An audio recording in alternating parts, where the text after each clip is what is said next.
All right, guys. So Hank Green, well, I imagine both Green brothers, some of the most legendary figures in the history of YouTube. You know, they founded VidCon, right?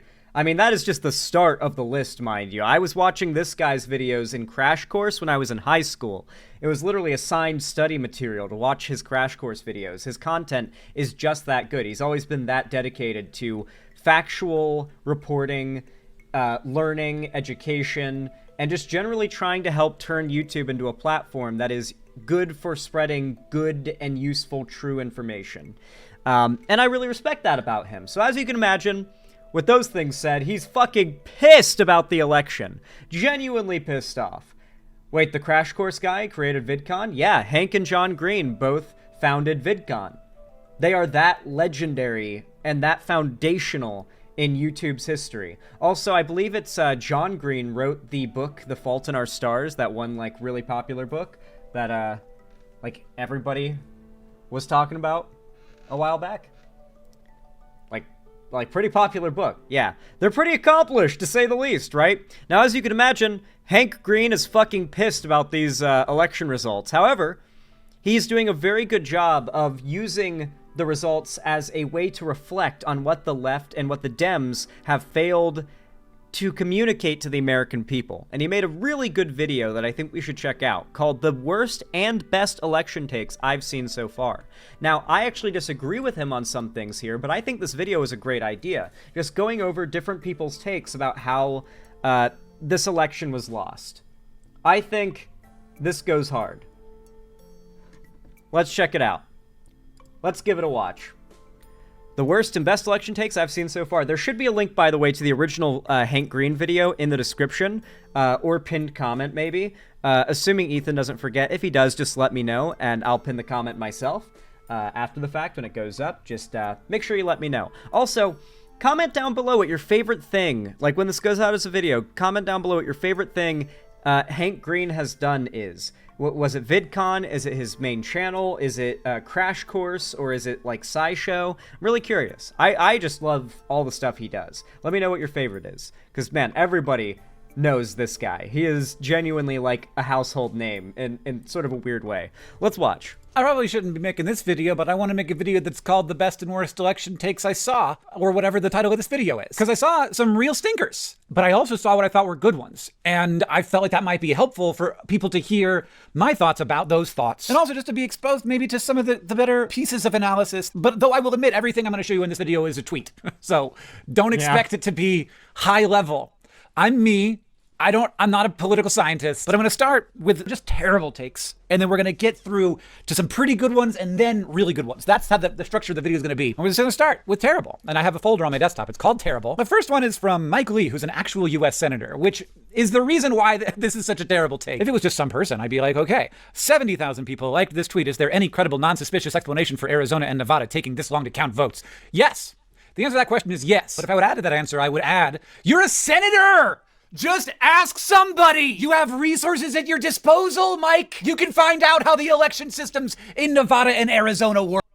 Yeah, so my understanding is that there are Russian emails tied to bomb threats made at polling stations on election day, which would obviously imply that there are Russian entities attempting to slow down, prevent, or delay the counting of ballots, but it would make no difference regardless. I don't think there was voter fraud or widespread voter fraud in this election. I don't think Donald Trump cheated. That is fundamentally the big difference between the left and the right. When Trump lost in 2020, they yelled foul, right? They screamed and yelled foul, and they got really upset, and they refused to be introspective. They just kept on... They basically just got lucky this time around with the economy, right? And the state of the world being so tumultuous during Biden's presidency that Trump was able to be seen as just an alternative to the current status quo that is not seen as very fun, right? Oh boy, the tax tariff is going to affect GPUs. It's not a tax tariff, it's just a tariff. Like, yeah, everything related to computers is going to get so much more expensive. Man, I'm worried because I need to get a new PC like relatively soon for the sake of streaming, because this one's getting outdated and old, and I don't know how long it's got, so I really worry that, like, everything's gonna... Apparently Sony has come out and said, by the way, that the next PlayStation is going to be at minimum $1,000 because of the tariffs. We're going to have a whole segment about it later, but when the American people are going to get their punishment for voting for Trump swiftly, like really fast. They're going to find out how wrong they were and how much they really should have listened to us. Work. You've been a senator since 2011. You know how elections work. This is not in good faith. But 70,000 people like this. Next tweet. How do you call any election when you have U.S. intelligence concluding a foreign adversary has interfered? This is true. The U.S. intelligence did conclude that a foreign adversary has interfered a little bit from one way or another. I'm not going to get too deep into it, but like somebody who is probably based in Russia called in some bomb threats to some polling places at the very least. Yep. But Jack, and also the 63,000 others of you, that's not how it works. We can say for sure in this case that it didn't matter, like if that makes you feel any better. But even if the Russian government somehow influenced the vote of the US through bomb threats or whatever, you do have to accept the results that came in. If it wasn't the ideal situation, it still happened. And that's the big difference. They yelled foul, we accept the results, and we get introspective. We're looking at, like, what did the left do wrong? How did we fail at communicating to people? How did we fail at delivering the message that the economy was actually healing and allowed Trump to push the narrative that he was going to fix a broken economy that wasn't broken, an economy that was healing, and the same situation is going to happen all over again, but probably far worse. Trump's going to inherit a healing economy from a Democrat, and then he's going to crash the fuck out of it. He'll probably not even wait until his last few months in office to crash the fuck out of it this time. He'll probably just get it going. It seems like it's going to go right out the gate. Like right out the gate, the second he puts the tariffs in place, if he is not stopped, or if he does not divert course, we're going to immediately feel the results of Trumponomics. It's not going to be possible to try and blame it on Biden, but they will. They will. Well, our job is to counter message. We have to counter message because they're going to push all the blame on the previous administration. All of a sudden, that idea is going to be a valid one, that the previous administration could have affected the current one's performance. And we have to continue to do America. You don't get to not certify the election because Russia did some stuff. You don't get to not certify the election because social media companies did some stuff. You have to just have it go how it goes, and then you can try and fix those problems later. But Russia isn't going to stop meddling in U.S. elections. And yet we still have to do democracy, even with the world being imperfect around that. Karen says, okay, remember when Donald Trump said, don't vote, it's okay, we have all the votes we need? Something's not right about this. 113,000 likes. God, I really need the left to stop being like, oh, we lost, there's something fishy here. It couldn't possibly be that we failed to communicate effectively with the American people. Couldn't possibly be that. Couldn't possibly be a mistake that we made as the left. Come on, have some introspection. We fucked up. We made a mistake. Not only did we take the L, but the L is in a way our fault. To some degree, it is our fault that we did not manage to counter message against the right's misinfo about the economy. It is our fault that we did not get to ensure enough Americans understood that we had record low unemployment, that we had record high wage growth, that we were massively tackling the issue of high prices. It was out. No, it's not the Dems' fault. No, the Dems could not have done much more. I genuinely don't think the Dems could have done much more. You can keep blaming the Dems as if they magically should have just yelled louder about it or whatever, but no. The right won because they have the grip on the narrative. And primarily through alternate media, which has dominated mainstream media, which probably shouldn't even have that name anymore. That should the traditional media should probably be the alt media now, and internet media and content creators should be called the mainstream media now. It has become so tilted at this point. We have to boost content creators on the left that are countering the narrative. And it can't just be one figure. It can't just be me. It has to be everyone. And not only that, but you guys. If you guys think you can hack it, you need to start making content, and you need to grow, and you need to succeed and reach large audiences of people. I encourage you to do this too. Please don't just support me. Support all your favorite content creators and think about becoming one too. I encourage it highly. I understand trying to make sense of a world that you didn't want to live inside of, but 113,000 people shouldn't be liking this tweet. That's a lot of likes for a tweet. I looked this up, and I looked at the speech where he said this, and it was clear to me that Donald Trump is not always the best at talking, and he was trying to cover up a flub. And I just want to say to all the people who are going to use those two tweets that I just showed and say, the Democrats also deny elections. This is going to be important. Listen, this is some person named Karen Watson. And this was some guy named Jack. And none of the people who are actually in charge and have power in this situation are taking that and running with it. Kamala Harris conceded graciously, and democracy is working the way that it should. Yep. Right? What happened in the Harris other took the high case? road. A different thing happened. And Donald Trump has still never said that he lost. And when you ask him why he thinks he won, he gives any number of responses that have all been disproven in one way or another, or are not legitimate, like saying that a media company making a decision is a reason why we shouldn't certify an election. I think it's very important to recognize that Trump trying to completely overturn the fundamentals of our democracy is not something the American people were swayed on being a concern. January 6th did not hurt Trump in the slightest. He gained strength from it. Like, people did not care. That genuinely should scare you. That people were not scared of Trump doing January 6th. Or at the very least, the right managed to astroturf and gaslight America into thinking Trump had nothing to do with it. That was probably what it really was, to be honest. The first one that's not from Twitter, I'm pretty sure this is from Threads. We are officially in the movie Idiocracy. Again, for the 80th time, Idiocracy is about eugenics. The whole point of the movie is that rich people don't breed and poor people do. And I'll note, I did just say rich and poor, not smart and stupid. But then what happens, because the rich people didn't breed and the poor people did, the whole world gets stupid. I understand it's a comedy movie and I'm fine with it as a comedy movie. But when we start to apply it to the real world, that's got some bad vibes. But this is a map showing that more highly educated states are more likely to vote for Democrats. And I think that's true. And I don't think it... Yeah. No, it's not about like being dumb or stupid or like fundamentally incapable of learning. It's that most Americans are unwilling to learn. Many Americans that are willing to learn don't have access to the material they need. And when you learn anti-knowledge, when you learn the lies, you think that is a gap in your knowledge filled. And you feel no imperative to revise what you know and make sure what you know is actually true. And so a lot of Americans, instead of just not knowing about a topic and thinking maybe I should look into this, they are having their brains filled with misinformation about that topic, so they think they know everything about it, and they have absolutely no reason to double check and see if maybe they've been fed a load of horse shit. Well, they're going to find out the hard way. Surprisingly soon, it seems, as well.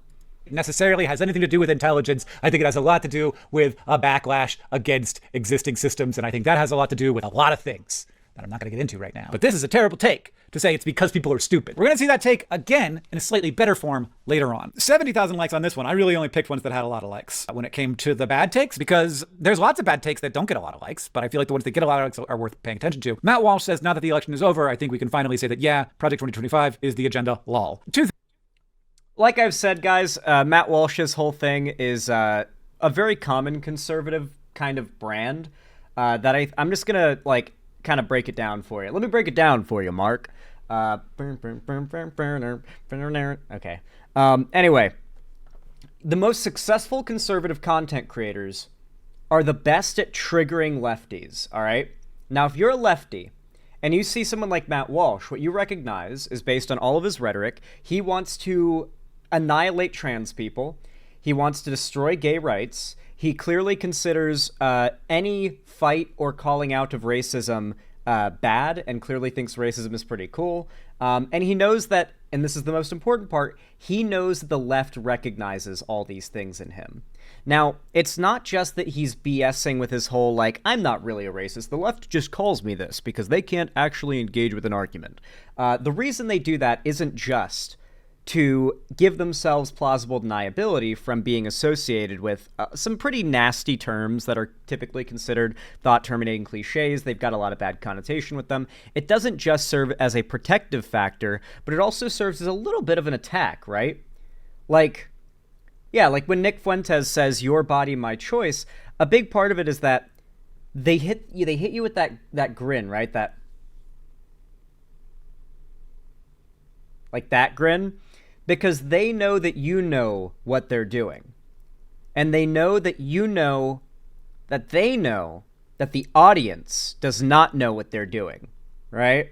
And so it's a situation where one person is trying desperately to have an honest conversation where they use facts and logic and reasoning to educate and inform the person they are talking to, or at the very least the spectators.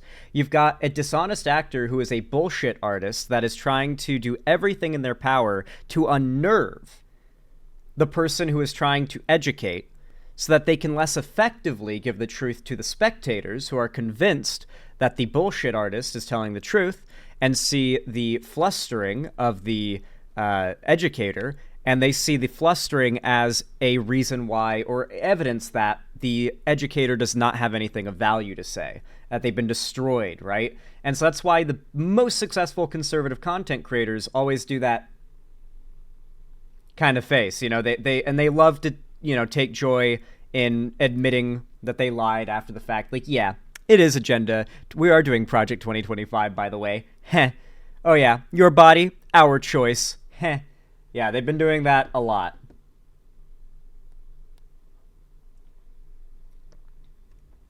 Xanderhall, they're Schrodinger's douchebag. They decide whether they're serious or not based on the reaction of those around them. If they're offended, yeah, I mean, it's not that. No, we're talking about something different. Two things about that. First, Matt Walsh's job is not to do government policy, it's to get attention on the internet. He will say anything to get attention on the internet, and that's what he's doing right now. But I do think that it is the case that many things in Project 2025, which is a very long document, will be things that the Trump administration tries to do. And the fact that Trump was like, I have no idea what that is, and I've never read it, and there are some good things in it and some bad things in it, and I'm like, how did you know that if you've never read it and you don't know what it is? I think that was a lie, and I think it was bad. An Onion person... Trump has clearly read more of Project 2025's handbook from, what's it called? TPUSA? Or, no, it's, America First? No, not that. What? Something Liberty? What's the organization, the far-right organization that developed Project 2025? There's so many names. It wasn't TPUSA. Heritage Foundation. Thank you, Wingo. Thank you. Yeah, the Heritage Foundation. No, Samsung Simp. Trump didn't write it. It was the Heritage Foundation. Which, of course, backs Trump. Oh, come on, Astro Argello. You can't give me shit for blanking on the name of one of like a billion conservative, multi-billion-dollar funded think tank organizations. You realize there's 1,000 billion of these on the right and like 5 for the left. And the ones that exist on the left are like nothing. They're like the pithy amounts that some organizations give to the DNC to look progressive, all right? Like, let's be completely real here. Come on. It's like saying, oh, you don't know every dude with blonde hair's name? What do you mean, bro? What the fuck, Zan? Come on.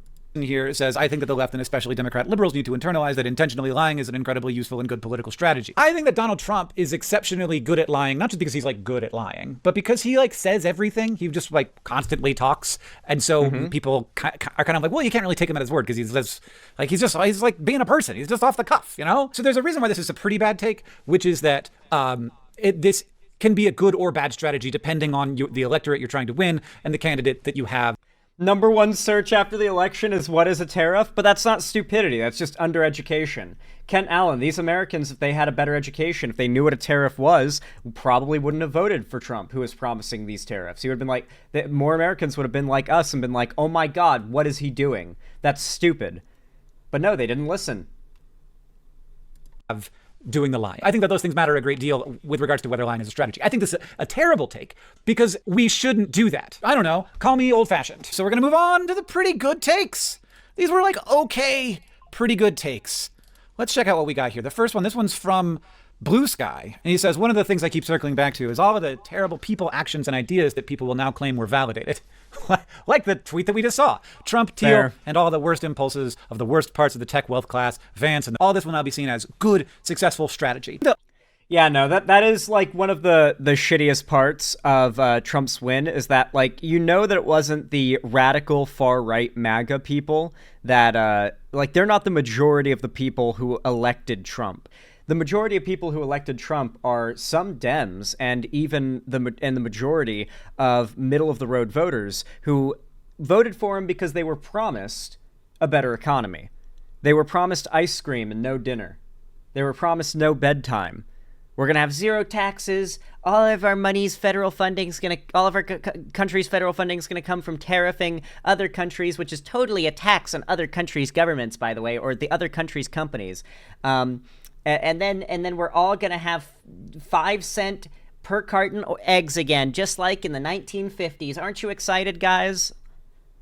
People are living in a dream world, and they are going to wake up to the nightmare they're truly in very fast. And we're going to laugh at them. Like I said last stream, we do not feel bad for these people. We do not say, oh, well, you couldn't have known. You couldn't have known. No, we are going to be cruel to these people, and we are going to take great joy in making fun of them. Here's a good example of what I think actually works in messaging on the internet. Before the anti-vax movement really took off to the level that it's at now, before it became the line you had to toe as a conservative, it was a crazy conspiracy weird thing on Facebook that everyone made fun of. But the way they made fun of it wasn't just making fun of how dumb it is to not take vaccines. It was explicitly trying to find the most cruel line of ridicule to attack them from that would genuinely try to hurt them on the most emotional level. Because that is truly what is not only effective in the world of the internet, and people see like meanness and bullying as strength, but on top of that, it has a higher chance of changing that person's mind at some point and perhaps making them act with some introspection. I think that, like, do you remember when a lot of the anti-vax stuff, people would just say, oh, you're anti-vax. Well, you're not getting your kid vaccinated? Okay, so what are the dimensions of the coffin? How tall is your kid? How much do they weigh? Do you want mahogany or ash? I recommend mahogany. It's a harder wood. You know, it's a little more sturdy. It'll last longer, you know, especially when it's a smaller coffin for like a little kid. You probably want it to be like a mahogany hardwood coffin. Like that kind of humor and ridicule and bullying at like anti-vax parents just straight up saying, we're going to laugh at you that you're going to be crying over your dead kid because you're responsible for your kid's death. And we tried to tell you, and we're done trying to tell you. We're done trying to coddle you and kid gloves you. You're hurting yourself and other people with your own actions, and we're going to laugh and point and jump it for joy at your misery, just like these people have done for decades at people on the left, and particularly marginalized. You guys need to learn to grow hate in your heart for conservatives, and to gain no more joy, or joy from nothing else more than the suffering of conservatives. Every single case where conservatives are miserable and suffering should be heavily pushed out to everybody. Everyone should be seeing it, and everyone should be laughing and making fun of it. All these factory workers, working class Trump supporters. Don't you dare try to do this whole, but they're working class, they're our brothers and sisters of the working class. No. They're Trump supporters first, working class last. When you see all these factory workers in Pennsylvania that voted for tariffs on inputs, laugh at them when they complain about how much less they're getting paid, about how they're losing their Christmas bonus, about how their company is mass laying off employees. Laugh at them. Tell them we tried to tell you, and now all we're going to do is laugh. Put on your Joker makeup, guys. Put on your Joker makeup. Come on, guys. It's time to go full Joker mode for the next 4 years. We're gonna laugh at these fuckers like the goddamn Joker. We're just gonna laugh as the world burns and make them feel as bad for what they've done as possible. Make sure they know we told them and we don't feel bad for them. Trust me, living with them for about a decade now, I have long since learned to despise them. I do care for them as people, but I hold no compassion for them politically. True. Very true. Like, and I think there's a bit of this, because I experienced this too, despite the fact that I think this is a pretty good take. I think there's a bit of this that is probably about like the feeling of losing. There's all these things that were like exceptionally annoying to me in particular. You know, Netanyahu's strategy, Bezos's coward. Balder says, Zan, you need to rewatch the alt-right playbook series on stream. Also, V for Vendetta watch party when? That would probably be really good, and it would, and like the constant being able to cover those videos as separate segments and use like the algorithmic boost of the alt-right rabbit hole would probably be pretty dope. Yeah, it would bring in a lot of progressive viewers, and that's kind of what we have to do first. Like, we have to build a basic, really strong foundation of progressive audience. And once the algorithm recognizes a large, fundamentally returning viewership, that is when we start reaching a lot of new eyes.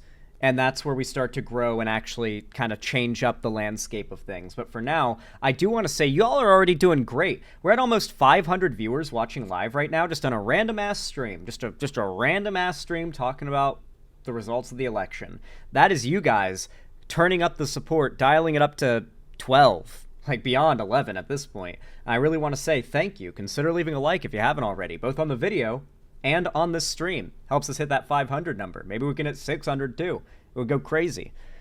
Anyway, back to it. Artists, etc. Like those things in particular that annoyed me, I'm like experiencing the loss in an additional weighted way. That makes me think this is probably not that big of a deal because it's more about an emotional reaction that I have. And I can't speak for Jacob, but it's more about an emotional reaction that I have when I'm like, we lost, and we didn't just lose the election, we also lost the story. And now I have to like live in the world where these people who I think are acting very badly are feeling like their bad action is actually successful and good, and they're having their champagne parties and living it up. And I also experienced that.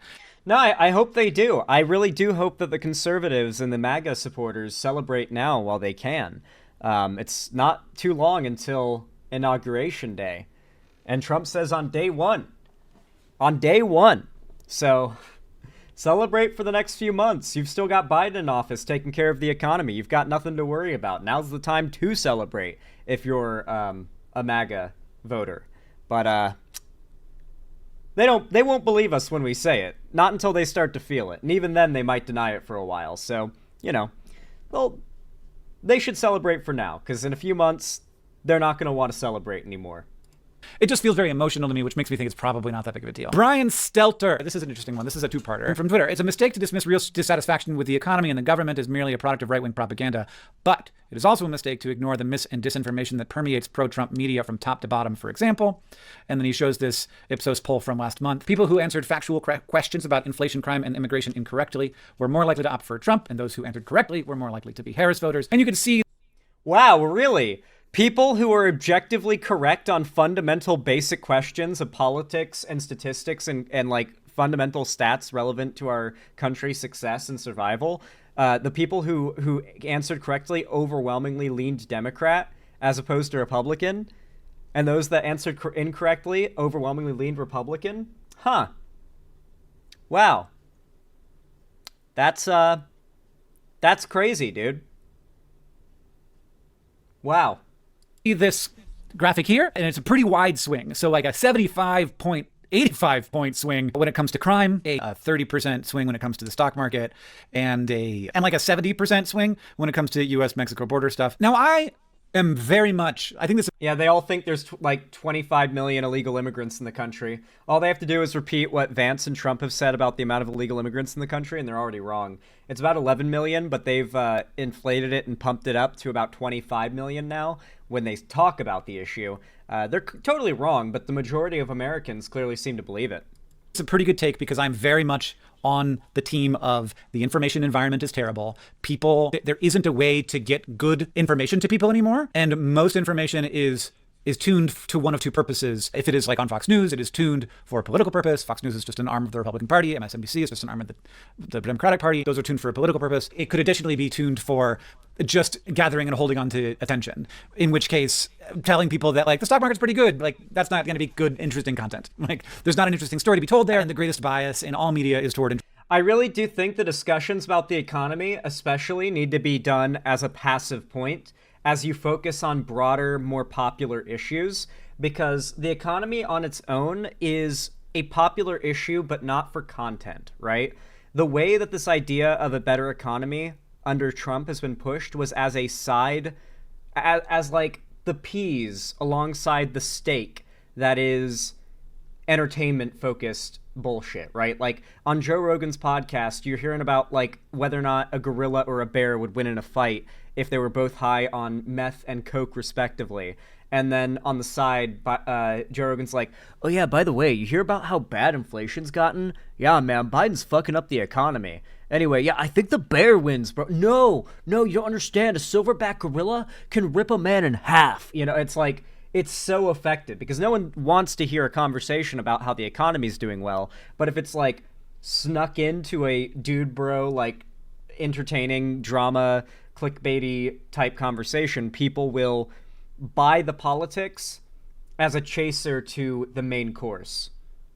Interesting stories rather than any individual political candidate or ideology. So I agree with it in that way, where I do think the information environment is very bad. And I do also think that if you have a more accurate picture of the situation, you would be more likely to be sympathetic to Vice President Harris. And if you have a less accurate picture, you would be more likely to vote for Donald Trump. But I don't think that this graph necessarily tells us that, because every one of these questions is something that if you want it to be true, then you are a Harris voter. This would only be like a useful tool to actually make Brian's case here if there was something on this list that it would be better for a Harris voter to believe falsely. And that could very well be the case. But to me, what this could also easily just mean, here are a bunch of partisan questions, and people of both parties are likely to believe. That is fair, but at the same time, those statements are all still true, and Trump voters do not believe them. So it's like, okay, you know, like, all right, that's a lot of false things that Trump supporters voted based on them thinking is true. The thing that is better for their candidate. And in this case, all of them are better for Kamala Harris, and they are also, in addition to that, true. So we need something that is worse for Kamala Harris, but is also true to actually be able to make the case that Brian is making here. Sorry that took me so long to say. Next, pretty good take. As someone who doesn't live in a swing state, I'm going to say this with my full chest. I'm tired of 7 fucking states deciding the fate of 50 states. That is a good take. Would have made no difference in this election, though, guys. Trump took that popular vote by storm. He blitzkrieged that popular vote. He you know, like, it's rough, dude. It's a rough scene. But yeah, like, regardless of whether or not it would have made a difference in this election, the Electoral College should go. It really should just be the person who gets the majority of votes should be president. In this case, it would still be Trump.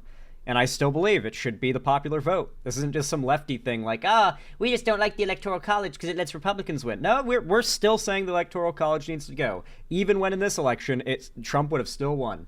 It just, the majority of votes going to one candidate should make that candidate win.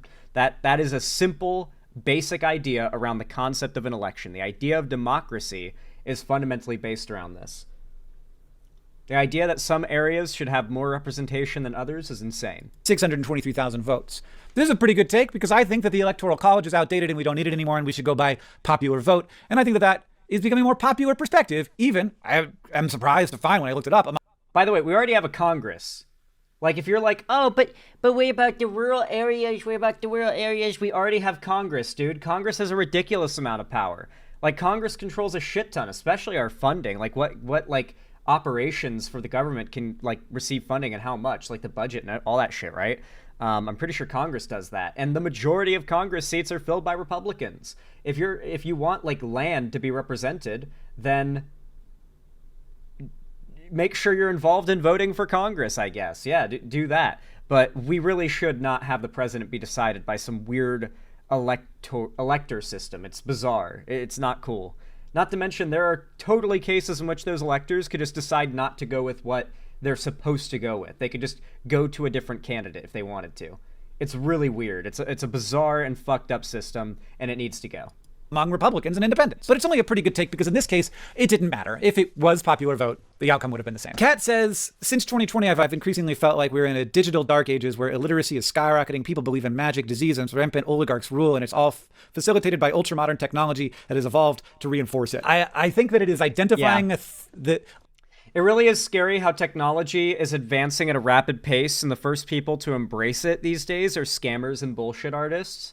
And I don't know how we counter that other than we just put our pedal to the metal on giving as much support to progressive content online as we can.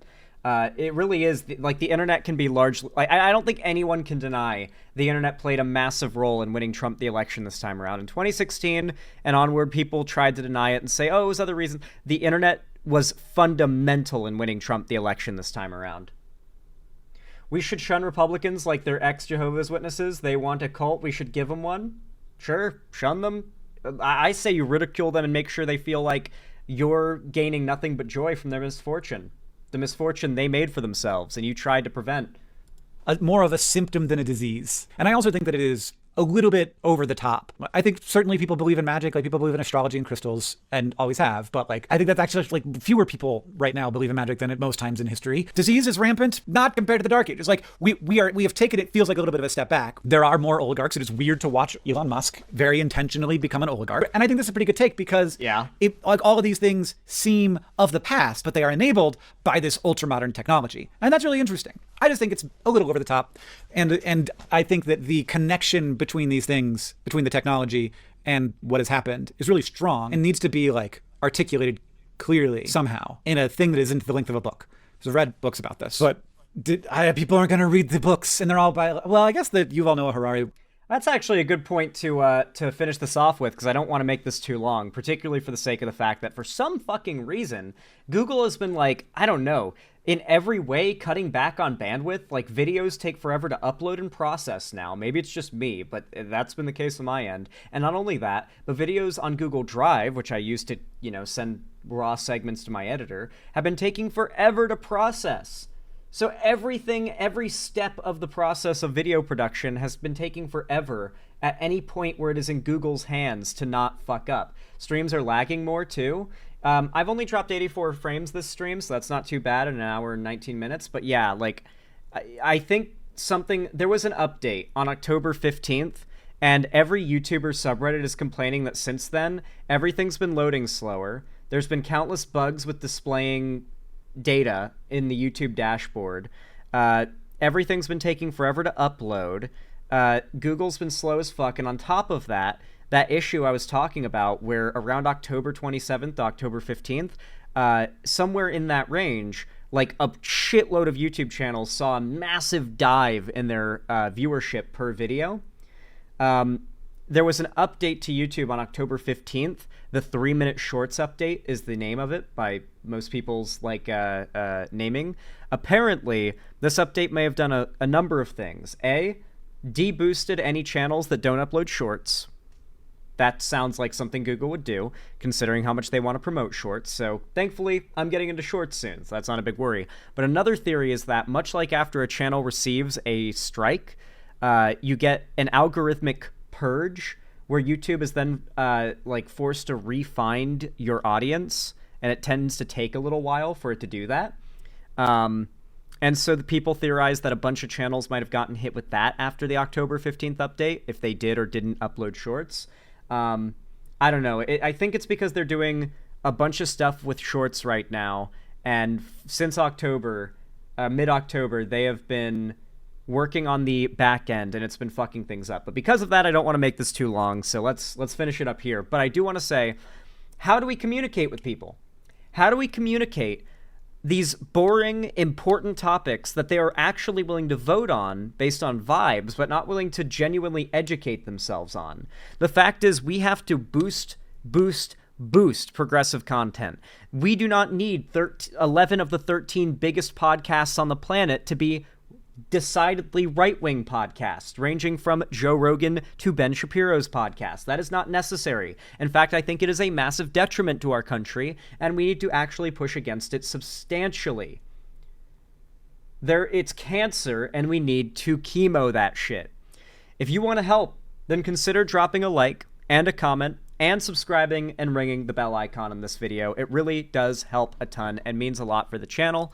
You can also follow my social medias linked down below to see more from me on other platforms, which I really do appreciate. And of course, consider perhaps joining my fan Discord server, also linked down below. It's totally free to join, and it's also the main hub of my community and fan base on top of that.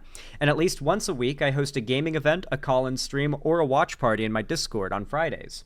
So you should really hop in there. I also announce all my new uploads and streams there, so even if YouTube fucks up and doesn't tell you, at least you can rely on Discord telling you, you know? And of course, if you want to support me directly financially and you feel like it and you can afford it, remember, it doesn't equal more eyes on my content, but it does help.